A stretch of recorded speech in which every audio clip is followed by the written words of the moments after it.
दोस्तों, ये कहानी है शौर्य नाम के एक आदमी की जो 35 फ्लोर की एक सुनसान बिल्डिंग में फंसा हुआ है, जो कि 5 दिनों से वहां बंद है। और उसके पास ना तो खाने को कुछ बचा है और ना ही पानी। उसके पास एक फोन तो है, लेकिन उसकी बैटरी पूरी तरह खत्म हो चुकी है। वो किसी से मदद भी नहीं मांग सकता, क्योंकि जिस बिल्डिंग में वो फंसा है वो पूरी तरह खाली है। ना वहां कोई रहता है और ना ही किसी का आना जाना होता है। उसकी परेशानी यहीं खत्म नहीं होती, क्योंकि अगर वो वक्त पर बाहर नहीं निकला तो उसकी गर्लफ्रेंड की शादी किसी और से हो जाएगी। तो आइए जानते हैं कौन है ये आदमी, कैसे फंसा इस वीरान बिल्डिंग में और क्या वो बच पाएगा या नहीं। कहानी शुरू होती है शौर्य से, जो एक कॉर्पोरेट ऑफिस में जॉब करता है।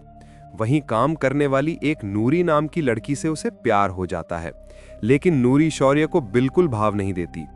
फिर भी वो हार नहीं मानता और रोज उसे कॉल करता है। धीरे धीरे वो उसे डेट पर ले जाने लगता है। एक दिन उसे पता चलता है कि नूरी की कुछ ही दिनों में शादी होने वाली है। ये सुनकर शौर्य दुखी हो जाता है, मगर वो ऐसा दिखाता है जैसे उसे कोई फर्क नहीं पड़ा। इसके बाद दोनों की रोज मुलाकातें होने लगती हैं और उनकी दोस्ती धीरे धीरे प्यार में बदल जाती है। एक दिन शौर्य नूरी को अपने कमरे पर लेकर जाता है, जहां उसके रूममेट्स की संख्या काफी ज्यादा होती है और वो एक छोटे से कमरे में रहकर गुजारा करता है। उसी वक्त ये बात भी सामने आती है कि शौर्य को चूहों से बहुत डर लगता है।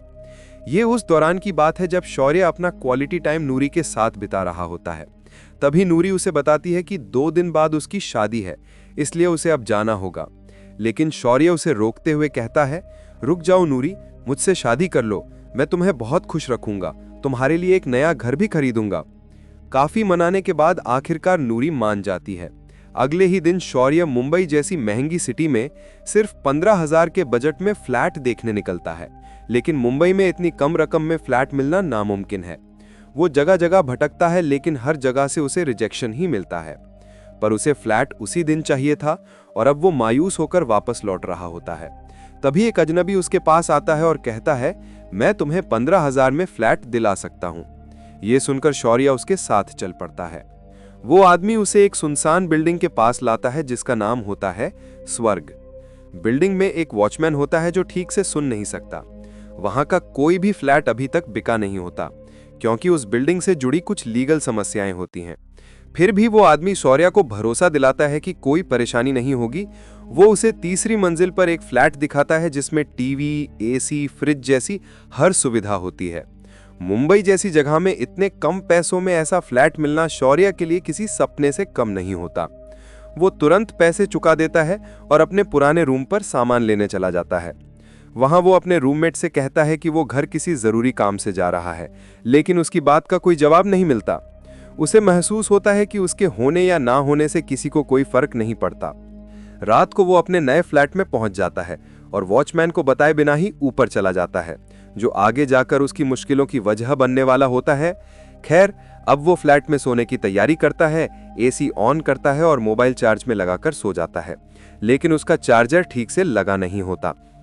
अगली सुबह जब वो उठता है और मोबाइल चेक करता है तो बहुत निराश होता है। वो दोबारा फोन चार्ज में लगाता है और फ्रेश होने के लिए बाथरूम में जाता है, लेकिन वहां पानी ही नहीं होता। वो जल्दी में अपने साथ लाए पानी की बोतल से ब्रश करता है और थोड़ा फ्रेश होकर नूरी को लाने के लिए निकल पड़ता है। जल्दबाजी में वो रूम से बाहर आ जाता है, लेकिन तभी उसे याद आता है कि उसका मोबाइल फोन तो अंदर ही रह गया है, जिस पर नूरी की कॉल आ रही है। वो घबराते हुए फोन लेने दौड़ता है और तभी उसे ध्यान आता है कि दरवाजे की चाबी तो बाहर ही लगी रह गई थी। इधर नूरी स्टेशन के लिए निकल चुकी थी। उधर शौर्य उससे कॉल पर बताता है कि वो जल्दी ही वहां पहुंचने वाला है और अभी बस बाहर निकल ही रहा है। वो ध्यान नहीं देता है और तेज हवा की वजह से दरवाजा अपने आप बंद होकर लॉक हो जाता है और यहीं से कहानी मोड़ लेती है। वो दरवाजा खोलने की कोशिश करता है, लेकिन जल्दबाजी में दरवाजे के अंदर की साइड वाला लॉक टूट जाता है। वो अलग अलग तरीकों से दरवाजा खोलने की कोशिश करता है, मगर सब बेकार जाता है। आखिर में वो गुस्से में आकर दरवाजे पर लात घुसे मारना शुरू कर देता है, लेकिन उसका भी कोई असर नहीं होता। फिर वो ब्रोकर को कॉल करता है कि वो दूसरी चाबी लेकर आए, लेकिन तभी फोन की बैटरी खत्म हो जाती है और फोन बंद हो जाता है। वो तुरंत फोन चार्जिंग पे लगाता है और एसी ऑन करता है। मगर एसी चालू करते ही शॉर्ट सर्किट हो जाता है और पूरी बिजली चली जाती है, क्योंकि बिल्डिंग में अभी तक लाइट की फुल फिटिंग नहीं हुई थी। यही वजह थी कि इस फ्लैट में अब तक कोई रहने नहीं आया था। अब उसका फ़ोन भी बंद ही रहेगा। गुस्से में वो दरवाजे पर दोबारा जोर से मारता है, जिससे उसके हाथ में चोट लग जाती है। अब उसकी हालत को समझा जा सकता है। बाहर उसका प्यार नूरी है, और अगर वो आज यहाँ से बाहर नहीं निकल पाया तो वो उसे हमेशा के लिए खो देगा। यही सोच उसे अंदर ही अंदर तोड़ने लगती है। बेचैनी इतनी बढ़ जाती है कि वो बालकनी में जाकर जोर जोर से चिल्लाने लगता है, लेकिन फ्लोर इतनी ऊंचाई पर है कि उसकी आवाज़ नीचे तक पहुंच ही नहीं पाती। ऊपर से वॉचमैन को भी कम सुनाई देता है। वो अपने फ़ोन में व्यस्त होता। उसको ज़रा भी खबर नहीं है कि बिल्डिंग के एक फ्लोर पर कोई फंसा हुआ है। अब थोड़ी देर बाद वो अपनी चोट को धोकर साफ करता है। उसके पास पानी बहुत कम था और खाने के लिए बस एक छोटा सा बिस्किट का पैकेट जो वो साथ लाया था। फिर वो फ़ोन की बैटरी को रगड़कर गर्म करने की कोशिश करता है, इस उम्मीद में कि थोड़ी सी चार्जिंग आ जाए और वो किसी को कॉल करके मदद मांग सके। मगर जब इससे भी कुछ नहीं होता तो वो गुस्से में आकर फ़ोन को ज़मीन पर पटक देता है। फिर वो बैटरी को धूप में रखकर चार्ज होने देने की कोशिश करता है, लेकिन वहाँ से भी कोई राहत नहीं मिलती। अब बाहर निकलने की उसकी तड़प और भी ज़्यादा बढ़ जाती है। इसी बेचैनी में वो लगातार चिल्लाता रहता है। शाम कब रात में बदल जाती है उसे पता ही नहीं चलता। लगातार चिल्लाने से उसका गला बैठ जाता है। हारकर वो थोड़ा सा पानी पीता है और बिस्किट खाकर सोने की कोशिश करता है। अगली सुबह उठकर वो सबसे पहले नल चेक करता है, लेकिन वहाँ भी पानी नहीं आता। फिर से उम्मीद के साथ वो चिल्लाने लगता है। इस बार वो बर्तनों को ग्रिल से मारकर आवाज़ करने की कोशिश करता है, लेकिन फिर भी कोई सुन नहीं पाता। अब उसे समझ आ गया था कि बात अब हाथ से निकल रही है। आखिरी उम्मीद के तौर पर वो रूम में रखा पुराना टीवी उठाकर बालकनी से नीचे फेंक देता है। मगर अफसोस उसकी आवाज़ भी वॉचमैन तक नहीं पहुंचती, क्योंकि वो ईयरफोन लगाकर न्यूज़ सुन रहा था। अब वो कार्डबोर्ड ढूंढता है और टूथपेस्ट से उस पर हेल्प और अपना फ्लैट नंबर लिखता है। फिर वो उसे नीचे फेंकता है तो वो जाकर किसी की छत पर गिरता है। वो दोबारा कोशिश करता है, मगर हर बार उसका मैसेज किसी न किसी छत पर ही गिर जाता है। अब उसके पास टूथपेस्ट भी खत्म हो चुका था और वो पूरी तरह से बेबस हो जाता है। फिर उसकी नज़र अपनी उंगली की चोट पर जाती है, लेकिन वो दर्द की परवाह किए बिना अपने खून से ही मैसेज लिखने लगता है। जब वो उस मैसेज को बालकनी से बाहर फेंकता है तो वो किसी की छत पर गिरता है। वहाँ एक औरत होती है, मगर वो उसे नज़रअंदाज कर देती है। यहीं से हम समझ सकते हैं कि वो किस हद तक मानसिक तनाव और निराशा से गुजर रहा है। वहीं बैठे बैठे रात फिर से हो जाती है। भूख लगने पर वो बिस्किट लेने जाता है, लेकिन तभी उसका सबसे बड़ा डर सामने आ जाता है, चूहा। उसे देखकर वो इतना घबरा जाता है कि वहाँ से भागते हुए उसका सिर दीवार से टकरा जाता है और वो बेहोश हो जाता है। अगली सुबह जब वो होश में आता है तो उसे पानी की आवाज़ सुनाई देती है। बेसिन से पानी बह रहा होता है, लेकिन वो अब भी उस चूहे के डर से वहाँ जाने की हिम्मत नहीं कर पाता और कुछ ही देर में वो पानी भी लुक जाता है। अब उसकी आखिरी उम्मीद भी खत्म हो चुकी थी। जान बचाने के लिए अब वो किसी भी हद तक जाने को तैयार था। कुछ देर बाद वो फिर से बोर्ड लिखने की कोशिश करता है, लेकिन इस बार उसके घाव से खून निकलना बंद हो चुका था। मजबूरी में वो शीशा तोड़ता है और अपने खून से बोर्ड पर हेल्प लिखकर उसे नीचे फेंक देता है। वो बोर्ड एक वॉचमैन के पास गिरता है, मगर वो रेडियो सुनने में व्यस्त होता है और उसे कुछ पता नहीं चलता। इसके बाद वो थोड़ा जुगाड़ करता है और एक गुलेल बनाता है। उसे सामने की छत पर एक औरत नजर आती है, लेकिन ये कोशिश भी बेकार जाती है। रात में वो कुछ कपड़े लेकर बालकनी की ग्रिल पर हेल्प के आकार में सजा देता है, लेकिन इस बार भी कोई उसे नहीं देखता। अगली सुबह आखिरकार वॉचमैन को वो बोर्ड मिल जाता है।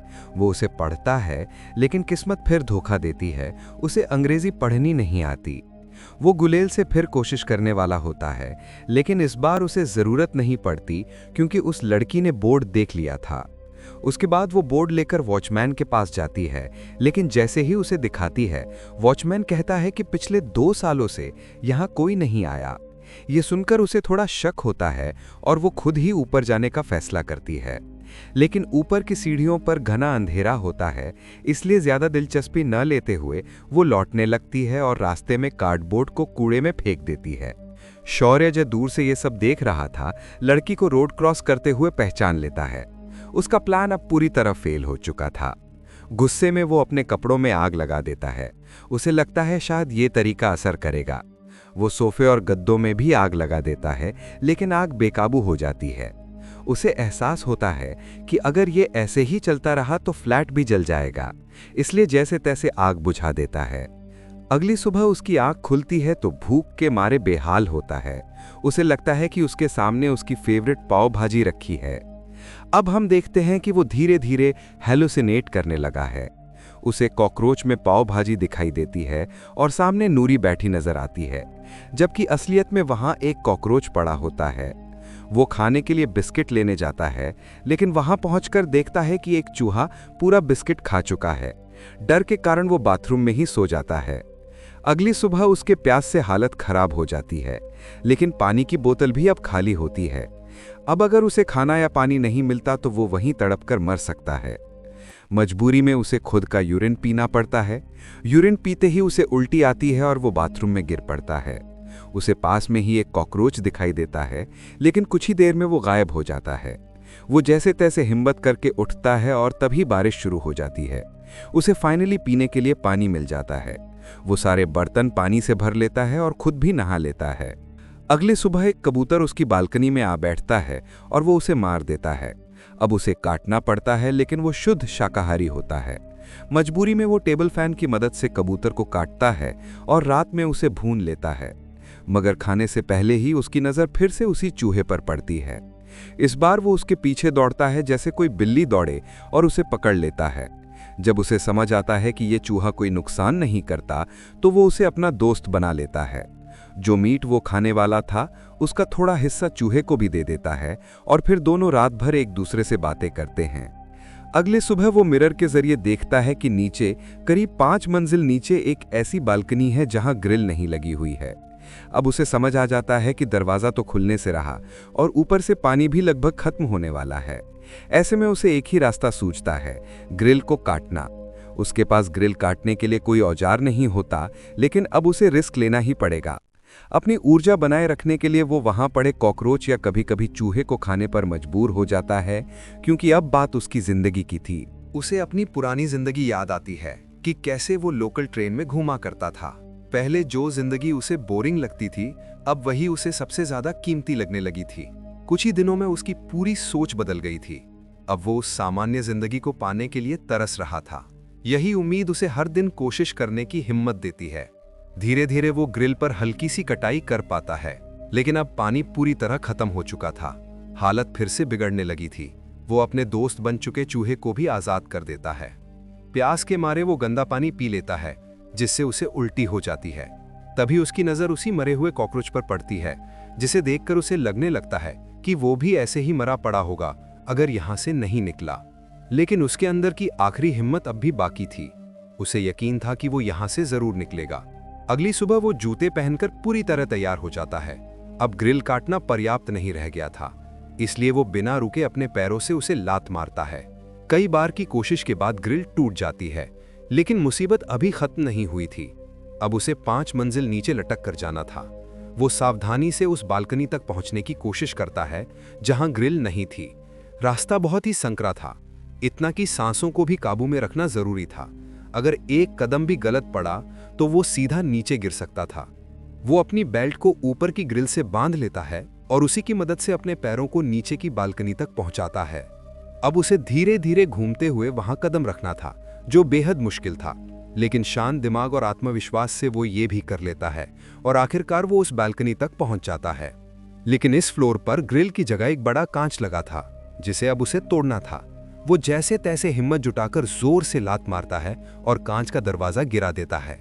इसके बाद वो तेजी से मेन डोर तक पहुंचता है। अब बाहर की दुनिया बस एक कदम दूर थी, लेकिन उसकी सांसें बुरी तरह फूल रही थी। आखिरकार दरवाजा खुलता है। उसे अंदाजा तक नहीं था कि वो यहाँ कितने दिनों से फंसा हुआ था। लिफ्ट काम नहीं कर रही थी, इसलिए वो थकते हुए सीढ़ियों से नीचे उतरता है। नीचे वॉचमैन अभी भी रेडियो में खोया हुआ था। उसे खबर भी नहीं थी कि कोई वहां से बाहर निकला है। इसके बाद हम शौर्य को गिरते पड़ते रास्ते में चलते हुए देखते हैं और फिर वो सीधा अस्पताल पहुंचता है। इसके बाद 1 हफ्ते बाद का सीन आता है, जहां नूरी उससे मिलने आती है, लेकिन अब तक उसकी शादी हो चुकी थी। उसे लगा था कि शौर्य ने उसे धोखा दिया, इसलिए उसने मजबूरी में शादी कर ली। शौर्य अब भी चाहता है कि नूरी वापस उसकी जिंदगी में लौट आए, लेकिन अब सब कुछ बदल चुका था। नूरी उसे छोड़कर चली जाती है। शौर्य अगली सुबह फिर से अपनी नौकरी पर लौटता है। वो देखता है कि किसी को फर्क ही नहीं पड़ा कि वो इतने दिनों से लापता था। किसी के पास वक्त ही नहीं था कि वो उसका हाल पूछे। इसके बाद वो एक होटल में जाकर अपनी पसंदीदा पाव भाजी खाता है। फिर कुछ दिन बाद का दृश्य दिखाया जाता है, जहां शौर्य अपने पूरे सामान के साथ उसी फ्लैट में लौटता है। लेकिन इस बार वहां वॉचमैन नजर नहीं आता और ऊपर जाकर पता चलता है कि उसके फ्लैट का रेनोवेशन चल रहा है। अब फ्लैट पूरी तरह ठीक हो चुका था, सिवाय उस टूटी हुई ग्रिल के। यही ग्रिल और वो कमरा उसकी जिंदगी भर के लिए एक ट्रॉमा बन चुका था। और यहीं इस फिल्म की कहानी खत्म होती है। दोस्तों, अगर ये वीडियो आपको पसंद आया है तो लाइक, शेयर और सब्सक्राइब करें। मिलते हैं अगले वीडियो में।